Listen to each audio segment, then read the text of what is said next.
Friðrik Jóhannsson var stjórnarformaður Icelandic Group þar til fyrir tæpu ári. Nú hann fulltrúi fjárfestingafélagsins Triton hér á landi og hafði milligöngu að viðræður hófust milli Framtakssjóðs Íslands og Triton kaup á hlut Framtakssjóðsins í Icelandic Group. Talsmenn tveggja hópa fjárfesta sem hugðust gera tilboð í Icelandic Group hafa kvartað yfir því að Framtakssjóðurinn, sem í eigu lífeyrissjóða landsmanna, skuli hafa ákveðið að efna til viðræðna við aðeins eitt fyrirtæki í stað þess að leita víðar eftir tilboðum. Forstjóri Framtakssjóðsins segir ekkert óeðlilegt við aðkomu Friðriks að hinu lokaða söluferli og hafnar því sömuleiðis að nokkur af núverandi eða fyrrverandi stjórnendum Icelandic standi á bak við tilboð Triton. Helgi Seljan og Jón Egill Bergþórsson hafa skoðað þessi mál. Framtakssjóður Íslands ákvað nýverið að selja hluta Icelandic Group og á nú í viðræðum við Triton, erlendan fjárfestingasjóð. Litlar upplýsingar fást erlenda sjóðinn aðrar en þær að hann virðist hafa skrifstofur á inni Jersey en aðalstöð var í Frankfurt í Þýskalandi. Það var fréttavefurinn intrafis.com sem greindi fyrst frá viðræðunum sem höfðu fram að því farið fram með leynd. En í fréttum Intrafis hefur meðal annars komið fram að Triton-sjóðurinn hafi ekki áður fjárfest í fyrirtækjum tengdum sjávarútvegi. Vitað að 2 aðrir hópar hafa sýnt félaginu áhuga.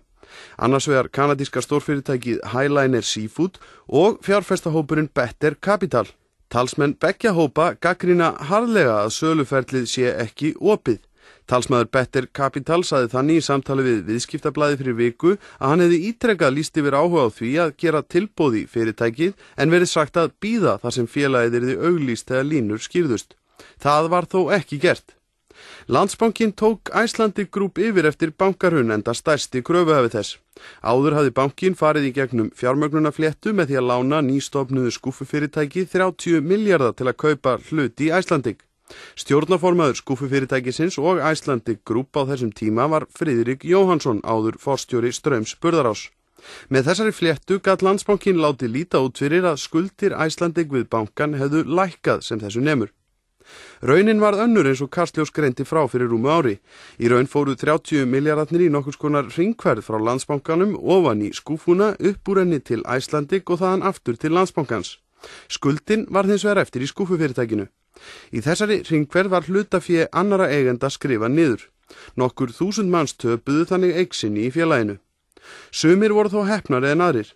Kastljós greindi þannig frá því fyrir ári að forstjórinn Finnbogi Baldvinsson hefði notið góðs af þessum gjörningi bankans og skúffufélagsins, enda voru persónulegar ábyrgðir hans og annara af lánum Icelandic þurrkaðar út. Ábyrgð sem nam rúmum milljarði í tilfelli Finnboga. Auk þess hefur Finnbogi viðurkennt að Landsbankinn þurfi að afskrifa þrefalda þá upphæð vegna lána til félags í eigu Finnboga. Launagreiðslur forstjórans vöktu einnig nokkra undrun. Icelandic Group hafði farið í gegnum mikinn niðurskurð og sagt upp rúmlega 2000 manns. Á meðan hélt Finnbogi fullum launum þrátt fyrir að hafa verið forstjóri þegar félagið komst að fótum fram við hrun. Laun Finnboga voru þá og eru enn 30.000 evrur á mánuði eða rúmar 4 milljónir króna. Nýjir eigendur, ríkisrekinn Landsbanki eða fulltrúar eigenda lífeyrissjóðanna í Framtakssjóði Íslands sem keypti félagið í haust hafa enga ástæðu séð til að lækka þessi laun. En nú hefur verið ákveðið að selja Icelandic. Framtakssjóður Ísland stendur eins og fyrr segir í einkaviðræðum við fjárfestingasjóðin Triton kaup á stórum hluta félagsins. Þegar þær viðræður hófust báru strax fréttir af tengslum kunnulegra nafna við fjárfestingasjóðin erlenda. Blaðamaður Intrafis fréttavefjarins taldi sig hafa heimildir fyrir því að í raun stæði Finnbogi Baldvinsson að baki tilboði Triton ásamt sjóðnum, þó ekki væri ljóst með hvaða hætti, en Finnbogi hefur lengi starfað og búið í Þýskalandi. Þessu harðneituðu forsvarsmenn Framtakssjóðsins og í samtali við Viðskiptablaðið sagði Ágúst Einarsson stjórnarformaður Framtakssjóðsins að ekki væri verið að selja Finnboga þann hluta Icelandic sem Triton byði í. Intrafis-vefurinn hefur ekki dregið frétt sína tilbaka þrátt fyrir þetta. Það sem vekur þó óneitanlega athygli varðandi lokaðar viðræður Triton við Framtakssjóðinn að milligöngumaður viðræður milli þessara aðila og talsmaður Triton á Íslandi Friðrik nokkur Jóhannsson. Eins og áður segir var Friðrik innarlega í búri Icelandic allt frá því í byrjun árs 2007 að hann kom þar inn í stjórn í umboði Björgólfs Guðmundssonar. Í stjórnarformannssætinu sat hann svo fram yfir bankahrun að Landsbankinn eignaðist félagið og allt þar til í febrúar fyrir tæpu ári að Vestia tók félagið yfir. Í samtali við Kastljós í gær kvaðst Friðrik hafa haft milligöngu viðræður Tríton og Framtakssjóðsins í gegnum fyrirtæki sitt Íkron EHF.